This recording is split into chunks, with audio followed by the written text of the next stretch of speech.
আসসালামু আলাইকুম। যুব দলের নামে চাঁদাবাজি, ছাত্রলীগ নেতা ধরা। জাতীয়তাবাদী যুব দলের নাম ভাঙিয়ে চাঁদাবাজি করার সময় এক ছাত্রলীগ নেতাকে আটক করা হয়েছে। শনিবার 31শে আগস্ট রাতে গুলশান 2-এর 62 নম্বর রোডে মুস্তাফিজুর রহমান সিজারের বাসায় চাঁদাবাজি করতে যান গুলশান থানা ছাত্রলীগ নেতা 26 সহ 5 জন।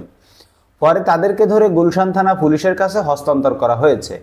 এ বিষয়ে ঢাকা মহানগর উত্তর যুবদলের আহ্বায়ক শরীফউদ্দিন জুয়েল বলেন, শনিবার রাত 1:45টার দিকে বিএনপির কেন্দ্রীয় তথ্য বিষয়ক সম্পাদক আজিজুল বারী হেলাল ও যুবদলের কেন্দ্রীয় সাধারণ সম্পাদক নুরুল ইসলাম নয়নের মাধ্যমে তিনি চাঁদা দাবির বিষয়টি জানতে পারেন।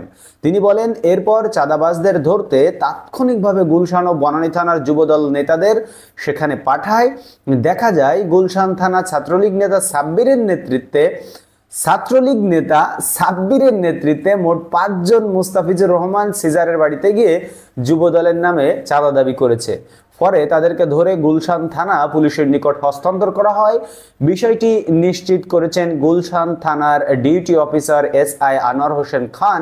তিনি বলেন, আটককৃতদের বিরুদ্ধে আইনানুগ ব্যবস্থা গ্রহণ করা হচ্ছে।